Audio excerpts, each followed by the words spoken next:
नमस्कार। Law of attraction and युग निर्माण परिवार में आप सभी का स्वागत है। कृपा कहीं से बरसती नहीं है, वो बरस ही रही है लगातार सतत। बस आपके पास पात्र कौन सा है उस कृपा रूपी जल को ग्रहण करने के लिए। महत्व इसी चीज का है। कृपा लगातार बरस रही है, सब ओर से बरस रही है। हाँ, अगर आप चम्मच लेकर खड़े हैं तो थोड़ा मुश्किल हो जाएगा। अगर एक गिलास है तो थोड़ा कुछ मिल सकता है। बाल्टी है तो और ज़्यादा मिल सकता है, और एक बड़ा वाटर टैंक है तो बहुत कुछ ले सकते हैं, ग्रहण कर सकते हैं। पात्रता, अध्यात्म में, धर्म में पात्रता का बहुत महत्व है, एलिजिबिलिटी का बहुत महत्व है। आपकी पात्रता कितनी है? ईश्वर तो, दिव्य शक्तियां तो सब कुछ देने को तैयार हैं, पर अगर आप पात्र नहीं हैं, अगर आप लायक नहीं हैं, तो आपको मिल नहीं पाएगा। और पात्रता भगवान की, ईश्वर की, गॉड की, अल्लाह की खुशामद करने से नहीं आती। उनकी इस प्रकृति को, उनके इस विश्व को, उनके इस पूरे ब्रह्मांड को समुन्नत बनाने में योगदान देने से आती है। एक नॉर्मल व्यक्ति भी अगर आप उसकी लगातार खुशामद करेंगे ना, तो बोलेगा यार ये तो कुछ काम धाम नहीं करता, चापलूस व्यक्ति है। वैसे ही सिर्फ भगवान का नाम लेते जाएं, मन कहीं और दौड़ रहा है, बस लगातार रट रहे हैं भगवान का नाम, तो उससे कोई विशेष फायदा नहीं होने वाला। 1 या 2% कोई फायदा हो जाए तो उसको नहीं कह सकते, लेकिन रट्टू तोते बनने से और तोते के जैसा सिर्फ भगवान का नाम रट लेने से आज तक तो किसी का भला नहीं हुआ है। हाँ, अगर आप भाव के साथ कोई चीज़ कर रहे हैं, अगर आपका मन, शरीर, भावना सब एक जगह एकाग्र चित्त हो गई है, तो वो निश्चित रूप से आपके लिए उस समय की गई प्रार्थना या उस समय किया गया कृत्य फलित होगा। इसे साधना की श्रेणी में रखा जाता है। साधना का मतलब कोई ऐसा काम नहीं होता, कोई मंत्र को रट लेना नहीं होता कि 11 दिन लगातार इतनी माला रट लिए और बस भगवान प्रसन्न हो गए। जी नहीं, बिल्कुल भी नहीं। आपकी इसमें कोई पात्रता विकसित नहीं होने वाली है। आप कितने बार कोई मंत्र या ईश्वर का नाम ले रहे हैं उसका महत्व नहीं है। वो आपको पात्र नहीं बना रहा है।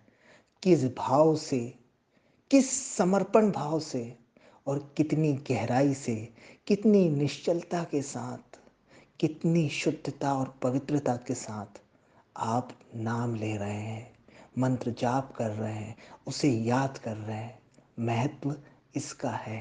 पात्रता इससे विकसित होती है। अब आप दिखावे के लिए कोई अच्छे काम करने लगे, अंदर से आपका ये है कि चलो भगवान कुछ दे देगा, तो दिखावे के लिए आपके पास लाखों रुपए है तो 2 4 5 हज़ार का सामान बांट दिए, तो इसमें आप बहुत बड़े शेर नहीं बन जाएंगे। हाँ, इसका कोई फल मिलेगा लेकिन थोड़ा बहुत। लेकिन जब वो अस्तित्व, वो ईश्वर देखता है कि आप अपने अभावों के बावजूद भी लोगों की मदद करने के लिए खड़े हुए हैं, आप अपने हिस्से का, जो कि बहुत मुश्किल से निकल सकता है, उस हिस्से से भी लोगों की भलाई करने में लगे हैं, तो निश्चित रूप से उस समय आपकी पात्रता का स्तर इतना बढ़ जाता है, इतना बढ़ जाता है कि आप संभाल नहीं सकते, इतना मिलता है। अध्यात्म में पात्रता को बहुत महत्व दिया है। तो अगर आप किसी समाज सेवा या लोगों की भलाई भी कर रहे हैं, तो उस समय आपके भाव क्या हैं? आप कितना अपना हिस्सा, कितना अपना समय, कितना अपना श्रम, कितने अपने साधन का त्याग कर रहे हैं, ये महत्वपूर्ण है। आपके पास लाखों रुपए हैं और आपने 10,000 दे दिया तो उतना महत्व नहीं है। लेकिन अगर आपके पास शायद 1 2 हज़ार रुपए ही हैं और उसमें से आपने 100 150 200 रुपए का भी किसी गरीब या किसी ज़रूरतमंद के लिए कुछ कर दिया, तो ये जो दूसरा वाला व्यक्ति है, 1,000 1,500 रुपए वाला, ये बहुत आगे का काम कर गया, इसकी पात्रता बहुत ज़्यादा हो गई। वैसे ही एक व्यक्ति ने लाखों मंत्रों के जाप कर दिया, करोड़ों मंत्रों के जाप कर दिया, लेकिन बस वो करते गया, टेप रिकॉर्डर टाइप बोलते गया, तो उसकी पात्रता विकसित नहीं हो जाती। हाँ, लेकिन एक व्यक्ति जो पूरे तन मन से बैठा हुआ है, पवित्र भाव है और आराम से मंत्र का जाप कर रहा है, अपने ईश्वर, अपने अल्लाह, अपने गॉड को याद कर रहा है, पूरे भाव के साथ जुड़ा है, तो फिर क्वांटिटी नहीं देखी जाएगी, क्योंकि उसकी क्वालिटी बहुत अच्छी है, उसके भाव बहुत अच्छे हैं, उसकी पात्रता विकसित हो जाएगी। तो पात्रता रूपी जल की बारिश लगातार चल रही है, अभी जब आप सुन रहे हैं इसे तब भी हो रही है। बस आपका पात्र कितना बड़ा है, आपकी पात्रता कितनी बड़ी है, उस हिसाब से आपको मिल जाएगा। अगर पात्रता नहीं है तो नहीं मिलेगा। पात्रता में ही कर्म को भी शामिल किया जाता है। अगर आपके पूर्व के कर्म और इस जन्म के कर्म बहुत अच्छे हैं तो आपकी पात्रता है और आपको मिलेगा। लेकिन आपने कोई कर्म ही खराब करके रखे हैं, चाहे पूर्व के या अभी के, और आप बस भगवान के सामने रोए जा रहे हैं कि हे भगवान दे दो दे दो दे दो, तो नहीं भाई, मांगने से नहीं मिलता। जो पात्र होता है उसको दे ही दिया जाता है। तो मांगने की चिंता छोड़िए, आप अपनी पात्रता विकसित कीजिए। जिसकी पात्रता विकसित हो जाती है उसे मांगना ही नहीं पड़ता, उसका पात्र भर दिया जाता है। कितना बड़ा पात्र है बस महत्व इसका है। आपकी जितनी पात्रता होगी वो मिल ही जाएगा, मिलेगा ही, कोई छीन नहीं सकता। जिस चीज़ को आपके नाम पे दर्ज कर दिया गया है, जिस चीज़ के आप पात्र बन गए हैं, वो आपको ये अस्तित्व कहीं से भी ला के दे देगा। और जिसकी आप में पात्रता विकसित नहीं है वो पास आके भी आपको नहीं मिल पाएगा।